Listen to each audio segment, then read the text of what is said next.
కర్నూలు జిల్లా బస్సు దుర్ఘటనకు కారణాల్లో ఒకరైన బైక్ నడిపిన వ్యక్తి మృతదేహాన్ని కుటుంబ సభ్యులకు అప్పగించారు. అయితే బైక్ నడిపిన శివశంకర్ మద్యం మత్తులో ఊగిపోతున్న వీడియో ఒకటి ఇప్పుడు వైరల్ అవుతోంది. ప్రమాదానికి ముందు శివశంకర్ పెట్రోల్ బంకుకు మరో వ్యక్తితో కలిసి వెళ్లడం, అక్కడ ప్రవర్తించిన తీరు అనుమానాలకు తావిస్తోంది. బస్సు కాలిపోవడానికి కారణమైన వ్యక్తి తాగిన మైకంలో ఉన్నట్టు పెట్రోల్ బంక్ దగ్గర కనిపిస్తున్న వీడియో ఒకటి హల్చల్ చేస్తోంది. రోడ్డుపై ఉన్న బైక్ ను ఢీకొట్టడం వల్లే బస్సు ఇంజన్ నుంచి ఇంధనం లీక్ అయి మంటలు వ్యాపించాయి. రోడ్డుపై పడి ఉన్న బైక్ ను తాము గుర్తించలేదని బస్సు డ్రైవర్లలో ఒకరు పోలీసులకు చెప్పారు.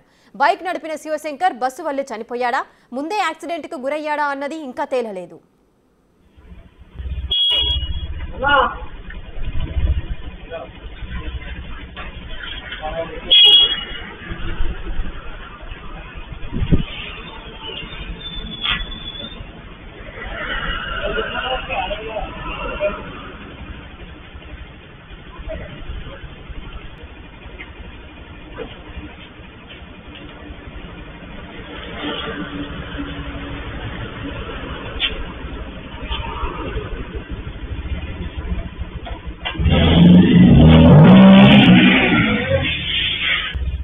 కర్నూలు జిల్లా బస్సు దుర్ఘటనకు కారణాల్లో ఒకరైన బైక్ నడిపిన వ్యక్తి మృతదేహాన్ని కుటుంబ సభ్యులకు అప్పగించారు.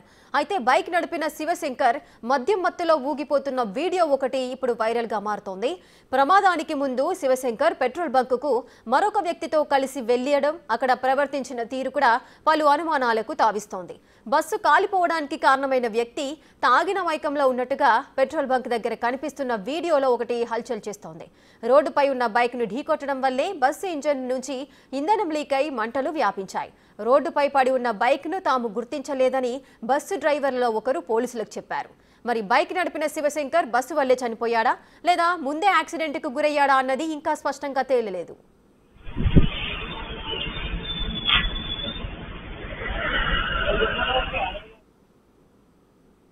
మరిన్ని అప్డేట్స్ మా ప్రతినిధి శ్రీరామ్ అందిస్తారు. శ్రీరామ్, నిన్న బస్సు అగ్ని ప్రమాదంకి ఏ విధంగా గురైంది, దానికి సంబంధించిన వ్యక్తి శివశంకర్ మద్యం మత్తులో ఊగుతున్న వీడియో ఒకటి బయటకు వచ్చింది. ఇప్పుడు అది వైరల్ గా మారుతోంది. అతను పెట్రోల్ బంకులో పెట్రోల్ కొట్టించుకున్నప్పుడు వీడియోలో కూడా కాస్త తేడాగా కనిపిస్తోంది. అసలు ఈ వీడియోకి సంబంధించిన డీటెయిల్స్ ఏంటి, ఎప్పుడు బయటకు వచ్చింది వీడియో? రేఖ, నిన్న జరిగిన కర్నూలు జిల్లా చెట్లమలాపురం సమీపంలో 19 మంది సహజీవనమైనటువంటి ఘటన ఏదైతే ఉందో అంతా దేశంలోనే కలకలం రేకెత్తింది అని చెప్పుకోవచ్చు. ఎందుకంటే బైకును ఢీకొట్టిందా లేకుంటే ముందుగానే ప్రమాదం చోటు చేసుకుందా అనే కోణంలో పోలీసులు దర్యాప్తు చేస్తున్నారు. అయితే కర్నూలు జిల్లా ఎస్పీ విక్రాంత్ పాటిల్ కీలకంగా నిన్న మీడియా సమావేశంలో మాట్లాడడం జరిగింది. ఎవరైతే శివశంకర్ బైకు అతను ఉన్నారో అతను ఆల్రెడీ సెల్ఫ్ డ్రైవింగ్ చేస్తూ కింద పడ్డారా లేకుంటే వేరే వాహనం ఢీకొట్టిందా అనే కోణంలో కూడా దర్యాప్తు చేస్తున్నాము. ముందే అతను సెల్ఫ్ డ్రైవింగ్ చేసి పడినట్లుగా అక్కడ పోలీసుల అదుపులో ఉన్నటువంటి వారు చెప్పిన పరిస్థితి. అయితే తాజాగా ఇప్పుడు సోషల్ మీడియాలో వైరల్గా మారినటువంటి వీడియో ఏదైతే ఉందో, శివశంకర్ డ్రైవింగ్ చేసి వెళ్తున్నటువంటి సమయంలో దాదాపు 2 గంటల 23 నిమిషాలకి ఏదైతే దూపాడు నుండి నేరుగా వెళ్ళే మార్గం ఉందో, ఇటు పెద్దటేకూరు సమీపంలో పెట్రోల్ బంకులో పెట్రోల్ పోయించుకొని వెళ్తున్న సమయంలో అక్కడ ఒక పెట్రోల్ పంప్ ఏదైతే ఉందో పక్కనున్న పెట్రోల్ పంపు దగ్గర అరుపులు కేకలు వేస్తూ ఉన్నారు. అక్కడ ఎవరు లేకపోవడంతో అరుపులు కేకలు వేసి బైకును మొత్తం రౌండ్గా తిప్పిన తర్వాత అక్కడే కొంత ర్యాష్ డ్రైవింగ్ చేస్తూ వెళ్ళినటువంటి వీడియో ఇప్పుడు సోషల్ మీడియాలో వైరల్గా మారింది. శివశంకర్తో పాటు వెనుక వైపు ఇంకొక వ్యక్తి ఉన్నారు. అసలు ఆ శివశంకర్తో పాటు ఇంకో వ్యక్తి ఎక్కడ డ్రాప్ చేశారు, ఎగ్జాక్ట్గా ఆ ఘటన జరిగిన ప్రాంతానికి ఇప్పుడు శివశంకర్ ఏదైతే పెట్రోల్ బంకులో పెట్రోల్ వేయించుకుంటున్నారో అక్కడికి ఎగ్జాక్ట్గా 12 కిలోమీటర్స్ ఉంటుంది. ఆ ప్రాంతం నుండి మరో సీసీ కెమెరా ఫుటేజ్ను కూడా పోలీసులు సేకరిస్తూ ఉన్నారు. మరో 6 కిలోమీటర్ల సర్కిల్లో ఢిల్లీ పబ్లిక్ స్కూల్ ఉంటుంది. అదే జాతీయ రహదారి మార్గం గుండా కూడా అక్కడే సీసీ ఫుటేజ్ ఉన్నాయి. ఈ ఇద్దరు అక్కడికి వెళ్ళారా అనే కోణంలో పోలీసులు దర్యాప్తు చేస్తూ ఉన్నారు.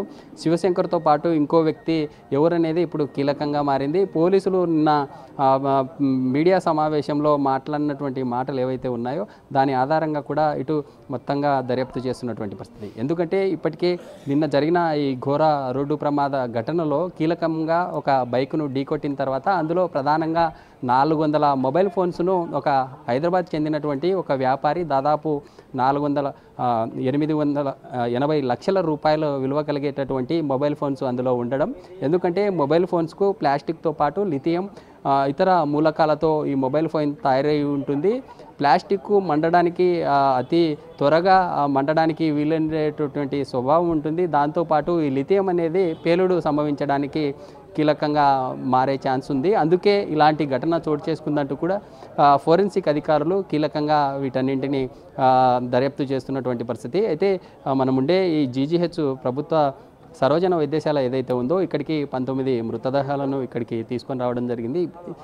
ఇక్కడికి తీసుకొని వచ్చిన తర్వాత ఇక్కడ నుండి నేరుగా వారి ఉండే స్కెల్టన్స్ ఏవైతే ఉన్నాయో వాటిని ప్రత్యేక అంబులెన్స్లో ఇప్పటికే 16 మంది వారి యొక్క బోన్స్ను సేకరించి డిఎన్ఏ టెస్టులకు అమరావతికి తరలించినటువంటి పరిస్థితి. అయితే అమరావతికి తరలించిన తర్వాత ప్రభుత్వం కూడా అప్రమత్తమైంది. దాదాపు డిఎన్ఏ పరీక్షలు చేయాలంటే కొంత ఆలస్యం పట్టే సమయం ఉంటుంది. కానీ ఇదంతా కూడా ఇప్పటికే తమ కుటుంబ సభ్యులు ఎవరైతే ఉంటారో వారి యొక్క డిఎన్ఏ పరీక్షలకు ఇప్పటికే మృతదేహాల నుండి నమూనాలు సేకరించారు. ఇటు ఫ్యామిలీ మెంబర్స్ నుండి రక్త నమూనాలను కూడా సేకరించారు. అయితే డిఎన్ఏ కోసం అయితే ఈ బాధితులంతా కూడా ఎదురు చూస్తున్నటువంటి పరిస్థితి. ఎస్ శ్రీరామ్, మనము క్లియర్ కట్గా పెట్రోల్ బంకులో తను పెట్రోల్ కొట్టించుకుంటున్న వీడియో ఒకటి మనకు స్పష్టంగా కనిపిస్తుంది. అందులో కాస్త తూగుతున్నట్టుగా అయితే మూమెంట్స్ అయితే కనిపిస్తున్నాయి. మరి నిజంగానే అతను మద్యం సేవించాడా లేదా అనేది ఇంకా క్లారిటీ అయితే రాలేదు.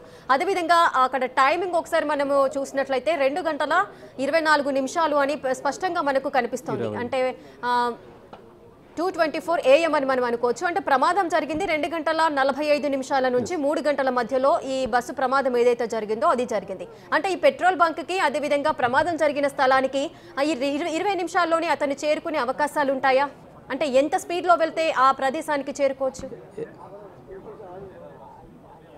ఎస్ రేఖ, ఎగ్జాక్ట్గా. ఎందుకంటే అతను పెట్రోల్ పోయించిన పెట్రోల్ బంక్ ఏదైతే ఉందో ఇటు కర్నూలు నుండి ఒక 7 కిలోమీటర్ల దూరంలో ఉంటుంది. పెద్దటేకూరు గ్రామ సమీపంలో పెట్రోల్ బంక్ ఉంది. ఆ పెట్రోల్ బంక్ నుండి ఘటనా స్థలానికి ఎగ్జాక్ట్గా 12 కిలోమీటర్స్ ఉంటుంది. అయితే అతను దాదాపు ఒక 60 to 70 స్పీడ్లో వెళ్ళినా కూడా ఖచ్చితంగా ఒక 10 నుండి 15 నిమిషాల్లోనే ఆ ప్రాంతానికి చేరుకునే ఛాన్స్ ఉంది. ఎగ్జాక్ట్గా 2:23 పెట్రోల్ బంకులో ఉన్నారంటే ఈ ఘటన అంతా కూడా దాదాపు 2:40 ఆ ప్రాంతంలో ఎగ్జాక్ట్గా ఘటన చోటు చేసుకుంది. మొదట ఢీ కొట్టిన తర్వాత నిన్న జిల్లా ఎస్పీ మాట్లాడినట్లుగా ప్రమాదం ఆల్రెడీ వేరే వాహనానికి ఢీ కొట్టిన తర్వాత అతను సైడ్కు పడి వాహనం రోడ్డులో ఉండడం వల్లనే ఆ యొక్క ఢీ కొట్టి ముందుకు దూసుకెళ్ళినటువంటి తరుణంలోనే ఈ ఘటన చోటు చేసుకుందా. అంటే ఇందులో ప్రధానంగా ఎగ్జాక్ట్గా 2 కోణాలు ఉన్నాయి. మొదట వాహనం ఢీ కొట్టినా కూడా బైకు ఖచ్చితంగా రోడ్డు మీద ఉంటుంది. ఆ రోడ్డును ఈ ఎవరైతే కావేరీ ట్రావెల్స్ బస్సుని నడుపుతూ ఉన్నారో అతను చూసుకోకుండా, లేకుంటే అతివేగమా, లేకుంటే నిద్రమత్తులో ఆ యొక్క వెహికల్ని దూసుకొనన్నా వెళ్ళాలి, లేదనుకుంటే ఖచ్చితంగా ఆ 2 వీలర్ని డాష్ కొట్టడం వల్లే ఈ ఘటన జరిగింది. అయితే ఈ 2 కోణాల్లో కూడా పోలీసులు దర్యాప్తు చేస్తున్నారు. ఇప్పటికే ఎవరైతే ఢీ కొట్టారో ఆ డ్రైవర్ను పోలీసుల అదుపులో ఉన్నారు. అదుపులో ఉన్న తర్వాత వారిని దర్యాప్తులో భాగంగా ముమ్మరంగా పోలీసులు ముందుకెళ్తున్నారు. ఇప్పటికే నెల్లూరుకు చెందిన రమేష్ ఉలిందకొండ స్థానిక పోలీస్ స్టేషన్ ఏదైతే ఉందో అందులో ఫిర్యాదు చేశారు. కావేరీ ట్రావెల్స్ మీద పలు సెక్షన్ల కింద కేసు కూడా నమోదైంది. నమోదైన తర్వాత పోలీసులు కూడా దర్యాప్తును ముమ్మరంగా ముందుకు తీసుకెళ్లే పరిస్థితి. అయితే నిన్న అర్ధరాత్రి ఏవైతే ఈ డిఎన్ఏ నమూనాల సేకరణ కోసం వారికి కావాల్సినటువంటి వాటన్నింటినీ కూడా ఇక్కడ నుండి ప్రత్యేక అంబులెన్స్లో అమరావతికి తరలించారు. మిగతా ఒక 3 మెంబర్స్ రక్త నమూనాలు వారు అందుబాటులో లేకపోవడంతో వారు కూడా ప్రత్యేక వాహనంలో ఇక్కడ నుండి అమరావతికి వెళ్ళారు. అయితే ఈ ప్రక్రియ అంతా డిఎన్ఏ సంబంధించినటువంటి ప్రక్రియ అంతా చేయాలంటే కొంత సమయం పట్టే అవకాశం ఉంది. ఈ సమయం పట్టడానికి ఏదైతే త్వరితగతిన ప్రభుత్వం ఎస్ శ్రీరామ్, ఇంకొక విషయం, ఆ వీడియోలో మనకు శివశంకర్తో పాటు మరొక వ్యక్తి కూడా కనిపిస్తున్నారు. మరి ఆ వ్యక్తి ఎవరు? ఆ వ్యక్తికి సంబంధించిన డీటెయిల్స్ ఏమైనా లభించాయా? పోలీసులు ఏమంటున్నారు ఆ వ్యక్తికి సంబంధించి? అలాగే పెట్రోల్ బంక్ నుంచి మీరు ఇంకొక 6 కిలోమీటర్స్ వెళ్తే అటు ఢిల్లీ పబ్లిక్ స్కూల్ ఏదో ఒక స్కూల్ ఉంది అని చెబుతున్నారు. అక్కడ సీసీ కెమెరాలు ఏమైనా కలెక్ట్ చేసుకున్నారా పోలీసులు? అక్కడి వరకు ఆ వ్యక్తి ఏదైనా బైక్ పైన ఉండే అవకాశాలు ఉంటాయా? ఎస్ రేఖ, ఎగ్జాక్ట్గా. ఎందుకంటే ఇప్పటికే నిన్న పోలీసులు ఈ శివశంకరు అసలు కర్నూలు సమీపంలో ఉన్న ఈ ప్రజానగర్ కాలనీ నుండి ఏ సమయానికి వెళ్ళారు, ఏ సమయానికి వెళ్ళే సమయంలో ఏ సీసీ కెమెరాల్లో రికార్డ్ అయ్యారు, శివశంకర్ సంబంధించినటువంటి బైకు విజువల్స్ కానీ ఆ యొక్క వీడియో ఫుటేజ్ కోసం పోలీసులంతా కూడా నిన్నటి నుంచి మొత్తం ఈ ప్రక్రియలోనే ఉన్నారు. అయితే తాజాగా సోషల్ మీడియాలో ఇప్పుడు ప్రజెంటు మనం చూస్తున్న 2 గంటల 23 నిమిషాల వీడియో ఏదైతే ఉందో అదే చాలా కీలకంగా మారింది. అందులో శివశంకర్తో పాటు తన మిత్రుడు ఉన్నారు. శివశంకర్తో పాటు తన మిత్రుడు ఎందుకు ఈ ఘటన ప్రమాదం ఏదైతే జరిగిందో 12 కిలోమీటర్ల డిస్టెన్స్ ఉంటుంది. ఈ 12 కిలోమీటర్ల డిస్టెన్స్లో ఏదైనా మధ్యలో డ్రాప్ చేశారా, లేదా శివశంకర్ అతన్ని అక్కడే వదిలిపెట్టి వెళ్ళారా? కుటుంబ సభ్యులంతా ఒకటే చెప్తా ఉన్నారు, శివశంకర్ మా తమ్ముడు డోన్లో ఒక పని నిమిత్తం అక్కడ ఒక మేస్త్రిని కలవడానికి వెళ్ళే సమయంలోనే ఇలాంటి ఘటన చోటు చేసుకుంది. సాయంత్రం 7 గంటల సమయంలో తమ కుటుంబ సభ్యులకు చెప్పి వెళ్ళారంటూ కూడా తమ తల్లి కావచ్చు లేదా తమ బ్రదరు బిగ్ టీవీతో మాట్లాడుతూ కూడా చెప్పినటువంటి పరిస్థితి అయితే ఉంది. అయితే ఇప్పుడు అంతా ఈ యాంగిల్లో ఈ సీసీటీవీలో ఉన్నటువంటి కీలకమైనటువంటి ఆధారాలంతా ఒకటే, శివశంకర్తో ఉన్నటువంటి ఆ మిత్రుడు ఎవరు, పోలీసులు కూడా దర్యాప్తులో భాగంగానే ముమ్మరంగా చేస్తూ ఉన్నారు. ఆ పెట్రోల్ బంకు నుండి ఇంకా 3 కిలోమీటర్ల ముందుకెళ్తే ఆ సర్కిల్ ఏదైతే ఢిల్లీ పబ్లిక్ స్కూల్ ఉందో అక్కడ ఇటీవల కాలంలోనే ఇటీవల జాతీయ రహదారిలో ఒక దొంగతనం సంబంధిత కేసు ఏదైతే ఉందో ఆ జాతీయ రహదారి సమీపంలోనే ఏటీఎంని బీహార్ సంబంధించినటువంటి ఒక ముఠా లాక్కెళ్లే సమయంలోనే ఇటీవల పోలీసులు అప్రమత్తమయ్యారు. జాతీయ రహదారిలో ఢిల్లీ పబ్లిక్ స్కూలు ఇంటర్నేషనల్ సంబంధించినటువంటి ఒక స్కూల్ ఉండడంతో ఆ ప్రాంతంలో కూడా తాజాగా ఒక సీసీ సంబంధించినటువంటి 360 డిగ్రీస్లో సీసీ కెమెరాను కూడా అక్కడ అమర్చడం జరిగింది.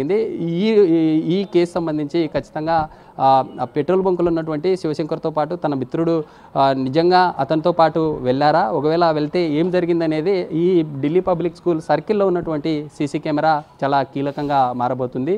ఆ సీసీ కెమెరాస్ నిజంగా పనిచేస్తూ ఉంటే పోలీసులు ఏం ఐడెంటిఫై చేశారు, ఒకవేళ ఐడెంటిఫై చేస్తే శివశంకర్తో పాటు తన మిత్రుడు ఉన్నారా, లేకపోతే శివశంకరు అక్కడే వదిలేసి వెళ్ళారా అనేటటువంటి సస్పెన్స్ నెలకొంది.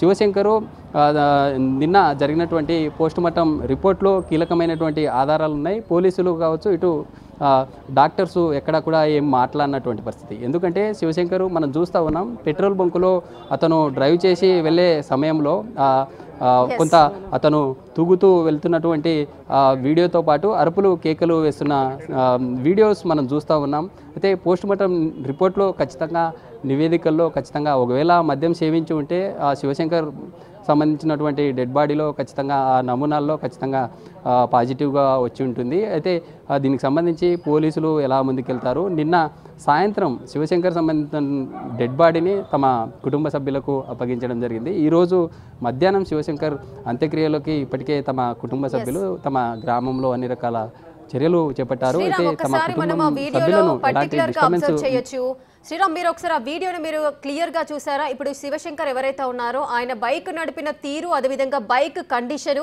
అసలు తను హెల్మెట్ కూడా ధరించలేని పరిస్థితి, అంటే హెల్మెట్ కూడా తన దగ్గర లేదు.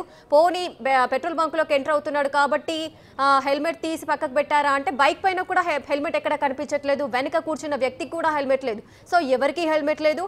బైక్ కండిషన్ చూసినప్పటికీ ఫ్రంట్ లో ఉన్న డోమ్ కూడా పగిలిపోయిన సిచ్యువేషన్ కనిపిస్తుంది. ఓన్లీ ఇండికేటర్ ఒకటి మాత్రమే వెలుగుతుంది.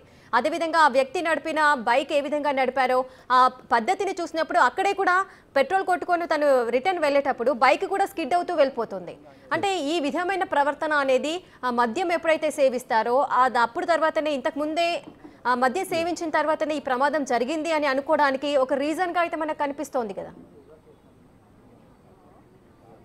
ఎస్ రేఖ, ఖచ్చితంగా. ఎందుకంటే అతను పెట్రోల్ బంక్కి ఎంటర్ అయిన తీరుని మనం ఒకసారి అబ్జర్వ్ చేసినట్లయితే ఏదైతే తాగని ముందు ఏ విధంగా ఉంటారో అలాంటి సిచ్యువేషన్లో వచ్చి బైక్ను అక్కడ స్టాండ్ వేసి ఇద్దరు తన మిత్రుడితో పాటు ఈ శివశంకర్ ఇద్దరు అక్కడే దిగి అరుపులు కేకలు వేశారు. అంటే ఆ 2:30 ప్రాంతంలో పెట్రోల్ బంకులో అందరు కూడా నిద్రించేటటువంటి పరిస్థితి ఖచ్చితంగా ఉంటుంది. ఆ నైట్ డ్యూటీలో కేవలం ఒకరా లేదా ఇద్దరు ఉండే ఛాన్స్ ఉంటుంది. ఇలాంటి సిచ్యువేషన్లో వీళ్ళు అరుపులు కేకల తర్వాత ఏదైతే వాళ్ళు ఎవరు రాకపోవడంతో అతను పెట్రోల్ కూడా పోయించుకున్నట్లు కూడా వీడియోలో మనకి ఎక్కడా కనపడలేదు. తర్వాత అక్కడికి మరోసారి బైక్ దగ్గరికి వెళ్ళిన తర్వాత బైక్ను 360 డిగ్రీ యాంగిల్లో మొత్తం రౌండ్గా తిప్పిన తర్వాత బైక్ని మూవ్ చేస్తూ ముందుకెళ్ళాడు. ముందుకు మూవ్ చేస్తూ వెళ్ళిన సమయంలో మనం చూసాం. అంటే ఒక రకంగా చెప్పాలంటే బైక్ను స్టంట్ చేసే సమయంలో ఏ విధంగా రిహార్సల్ చేస్తారో అలాంటి సిచ్యువేషనే కనిపించింది. ఖచ్చితంగా ఇలాంటి మూమెంట్స్ నెలకొనాలంటే ఖచ్చితంగా మద్యం మత్తులో ఉంటే తప్ప ఇలాంటి దృశ్యాలు మనం చూడము. కానీ అలాంటి పరిస్థితే ఉంది. ఇక ఇక్కడ ఎగ్జాక్ట్గా మనం ఒకటి ఖచ్చితంగా చెప్పగలం. కర్నూలుకి ఒకవేళ ఆ పెట్రోల్ బంకు నుండి తన మిత్రుడు ఎవరైతే ఉన్నారో వారిని కర్నూలులో డ్రాప్ చేయాలంటే కూడా శివశంకర్ ఆ ఘటన జరిగిన ప్రాంతానికి వెళ్ళడానికి ఎలాంటి ఛాన్స్ లేదు. ఖచ్చితంగా శివశంకర్తో ఉన్నటువంటి తన మిత్రుడు ఆ పెట్రోల్ బంకు దగ్గరే వదిలి వెళ్ళారా, లేకుంటే ఆ సమీపంలో ఆ ఘటన చిన్నటేకూరు పెద్దటేకూరు గ్రామాల మధ్యన ఆ పెట్రోల్ బంక్ ఉంటుంది. ఒకవేళ తన మిత్రుడిని అక్కడే డ్రాప్ చేసి ముందుకెళ్ళాలి. అంటే ముందుకెళ్ళాలంటే కేవలం ముందుకెళ్తే 12 కిలోమీటర్ల దూరంలో కేవలం చిన్నటేకూరు అనే గ్రామం మాత్రమే 1 కిలోమీటర్ దూరంలో వస్తుంది. మిగతా గ్రామాలు కూడా ఏవి లేవు. శివశంకర్తో పాటు ఉన్నటువంటి మిత్రుడు ఎవరు, ఆ మిత్రుడు ఇక్కడ కీలకంగా మారబోతూ ఉన్నారు. ఒకవేళ అతను ఉంటే అతన్ని ఎక్కడ డ్రాప్ చేశారు, శివశంకరు అతనికి ఏం చెప్పి వెళ్ళారు అనేటటువంటి ఆధారాలు కూడా పోలీసులు కీలకంగా ఈ శివశంకర్ సంబంధించినటువంటి ఈ బస్సు ప్రమాదానికి కారణమైనటువంటి 19 మంది ఈ బలైనటువంటి ఘటనలో అనేక రకాల ఆధారాలు బయటకు వచ్చే ఛాన్స్ ఉంది. పోలీసులు కూడా కీలకంగా ఈ సీసీటీవీ ఫుటేజ్ రావడంతోనే పోలీసులంతా కూడా ఈ శివశంకర్ సంబంధించినటువంటి ఆ వీడియో ఫుటేజ్తో పాటు తన మిత్రుడు ఎవరు అనే కోణంలో పోలీసులు దర్యాప్తు చేస్తూ ముందరికెళ్తున్నటువంటి పరిస్థితి. ఎగ్జాక్ట్గా అక్కడ నుండి ఆ ఘటనా స్థలానికి చేరుకున్న సమయంలోనే ఇదంతా జరిగినట్లుగా కూడా సీసీ కెమెరాలో ఖచ్చితంగా అక్కడ రికార్డ్ అయింది. ఎందుకంటే 2:23 నిమిషాలకి అక్కడ ఉన్నారంటే ఖచ్చితంగా అక్కడ నుండి 15 నిమిషాల టైంలో ఆ ప్రాంతానికి ప్రమాదం జరిగిన ఘటన ఏదైతే ఉందో అక్కడికి చేరుకోవడం జరిగింది. చేరుకున్న తర్వాత నిజంగా శివశంకర్ ఒక్కరే ఉన్నారా, లేకుంటే తన మిత్రుడిని ఎక్కడికి డ్రాప్ చేశారా, లేకుంటే ఏంటనే కోణంలో కూడా పోలీసులు దర్యాప్తు చేస్తున్నారు. ఇప్పటికే నెల్లూరు చెందిన రమేష్ ఉలిందకొండ పోలీస్ స్టేషన్లో ఫిర్యాదు చేయడంతో కావేరీ ట్రావెల్స్ మీద పలు రకాల కేసులు పలు రకాల సెక్షన్ల కింద కేసు నమోదు చేసి దర్యాప్తు చేస్తున్నటువంటి పరిస్థితి అయితే కనిపిస్తుంది. Right, thank you Sriram, thanks for the live details. Right, ఇక కర్నూలు జిల్లా బస్సు దుర్ఘటనకు కారణాల్లో ఒకరైన బైక్ నడిపిన వ్యక్తి మృతదేహాన్ని అయితే కుటుంబ సభ్యులకు అప్పగించారు. ఆ బైక్ నడిపిన వ్యక్తి అంటే ఈ బస్సు ప్రమాదానికి కారణమైన బైక్ యజమాని ఎవరైతే ఉన్నారో శివశంకర్. సో దీనికి మెయిన్ రీజన్ శివశంకర్ నడిపిన బైక్ అని చెప్పుకోవచ్చు. సో ప్రజెంట్ శివశంకర్ కి సంబంధించిన ఒక latest video big TV screen పైన మీరు ఎక్స్క్లూజివ్ గా చూస్తున్నారు. సీసీ ఫుటేజ్ ఇది. మీరు అసలు శివశంకర్ ఎవరు, ఏ విధంగా ఉంటాడు, అసలు ఆ బైక్ నడిపిన తీరు ఏ విధంగా ఉంది, ప్రమాదానికి ఏ విధంగా గురయ్యింది, అసలు ఆ బస్సు కిందికి వెళ్ళడానికి గల కారణాలు ఏంటి, సో ఇవన్నీ కూడా ఒకసారి మీ మైండ్ లో అలా తిరుగుతూ ఉంటాయి. అసలు శివశంకర్ ఏ విధంగా ఉంటాడు అని అసలు ఈ పెట్రోల్ బంక్ కి సంబంధించిన వీడియో ఒకసారి మీకు ఎక్స్ప్లెయిన్ చేయడానికి ప్రయత్నిస్తాను. శివశంకర్ వాళ్ళ ఫ్రెండ్తో పాటు బైక్ని తీసుకొని పెట్రోల్ బంకుకు చేరుకున్నాడు. కరెక్ట్గా మీరు టైం చూడొచ్చు, అక్టోబర్ 24 2:24 అంటే 2:23-24 మధ్యలో. సో 1 మినిట్ వాళ్ళిద్దరూ కూడా పెట్రోల్ బంక్ దగ్గరే ఉన్నారు. ఆ టైంలో పెట్రోల్ బంకుకు చేరుకోవడం, పెట్రోల్ కొట్టించుకోవడానికి వారిద్దరు కూడా అక్కడికి చేరుకున్నారు. తాను వచ్చిన సందర్భాలు, తాను ఏ విధంగా బిహేవ్ చేస్తున్నాడు అనేది మీరు పర్టికులర్గా బిగ్ టీవీ స్క్రీన్ పైన మీరు ఎక్స్క్లూజివ్గా చూడొచ్చు. అతను బైక్ నడిపిన తీరు మీరు అబ్జర్వ్ చేసినట్లయితే ఆ పెట్రోల్ కూడా కొట్టించుకోలేదు అతను. ఎందుకంటే ఆ టైంలో పెట్రోల్ కి సంబంధించిన సిబ్బంది ఎవరైతే ఉంటారో వారంతా కూడా గాఢమైన నిద్రలో ఉండుంటారు. సో వీరు లోపలికి చేరుకున్న తర్వాత పెట్రోల్ కొట్టించుకునే ప్రయత్నం చేశారు. కానీ అక్కడ ఎవరు కనిపించలేరు. వీరు 2-3 కేకలు వేసినట్టుగా కూడా బయట వాయిస్ అయితే వినిపించింది. సో అదే విధంగా శివశంకర్ అంత లాంగ్ జర్నీ వెళ్ళినప్పుడు కనీసం హెల్మెట్ కూడా ధరించకుండా ఆ విధంగా ఆయన ఊగుతూ కనిపిస్తున్నాడు. సో మద్యం సేవించాడు అని పర్టికులర్గా మనకు అర్థమవుతోంది. అదేవిధంగా బైక్ సిచ్యువేషన్ కండిషన్ ఏ విధంగా కూడా ఉందో చూడొచ్చు. ఆ ఫ్రంట్ పార్ట్లో మనకి డోమ్ కూడా పగిలిపోయి కనిపిస్తోంది. ఇండికేటర్ ఒకటి మాత్రమే అక్కడ బ్లింక్ అవుతూ మనకు సీసీ ఫుటేజ్ విజువల్స్లో కూడా మనం చూడొచ్చు. శివశంకర్ అదేవిధంగా ఆయన వెనకాల ఉన్న వ్యక్తి, మరి ఆ వ్యక్తి ఎవరు? ప్రమాదం సమయంలో శివశంకర్ డెడ్ బాడీ బాడీ ఒక్కటే మనకు కనిపించింది. మరి శివశంకర్ కి సంబంధించి ఆయన బైక్ పైనే వస్తున్న ఆ వ్యక్తి ఎవరు అనేది ఇంకా డీటెయిల్స్ అయితే తెలియలేదు. శివశంకర్ కంపల్సరీగా మద్యం సేవించి ఉంటాడు అనడానికి ఇది ఒక నిదర్శనంగా మారుతోంది. ఇప్పుడు బిగ్ టీవీ స్క్రీన్ పైన మీరు చూస్తున్న ఈ సీసీటీవీ ఫుటేజ్ లో మీకు క్లియర్ గా కనిపిస్తోంది. తను బైక్ నడిపే తీరు కూడా మీరు అబ్జర్వ్ చేయొచ్చు. సాధారణంగా ఎంత మెల్లిగా కూడా వెళ్ళొచ్చు అక్కడ, కానీ అతను బండి స్కిడ్ చేస్తూ కూడా ఏ విధంగా డ్రైవ్ చేస్తున్నాడో కూడా మనం చూడొచ్చు. మరి ఆ వ్యక్తిని అంటే ఇప్పుడు 2:24 వాళ్ళు పెట్రోల్ బంకులో ఉన్నారు. ప్రమాదం జరిగింది 2:25 నుంచి 3 గంటల మధ్యలో, అంటే సుమారుగా 20 నిమిషాలు 30 నిమిషాల టైంలోనే ప్రమాదం జరిగింది. మరి పెట్రోల్ బంకు నుంచి ప్రమాద స్థలానికి 12 కిలోమీటర్ల దూరం ఉంటుంది. సో వీళ్ళు ఏ రేంజ్లో ఏ స్పీడ్లో వెళ్తే ఆ ప్రదేశానికి చేరుకున్నారు. అక్కడికి వెళ్లేలోగా వీరిన మధ్య మత్తులో ఉన్నాడు కాబట్టి అక్కడ ఎదురుగా వస్తున్న వాహనాన్ని లేదంటే పక్కన వెళ్తున్న వాహనాన్ని ఏదైనా ఢీకొట్టి అక్కడ యాక్సిడెంట్ జరిగిందా, లేదా ఆయన తప్పతాగి ఉండడం వల్ల డ్రైవ్ చేయలేకపోయి ఓవర్ స్పీడ్తో వెళ్ళి స్కిడ్ అయ్యి పడిపోయి బస్ కిందికి వెళ్ళిపోయిందా, ఈ ప్రమాదానికి కారణమైందా? ఇలా పలు కోణాలలో ప్రతి ఒక్కరిలో ఎన్నో ఆలోచనలు రేకెత్తుతున్నాయి. ప్రజెంట్ మీరు శివశంకర్ కి సంబంధించిన సీసీటీవీ ఫుటేజ్ ను మీరు బిగ్ టీవీ స్క్రీన్ పైన చూస్తున్నారు.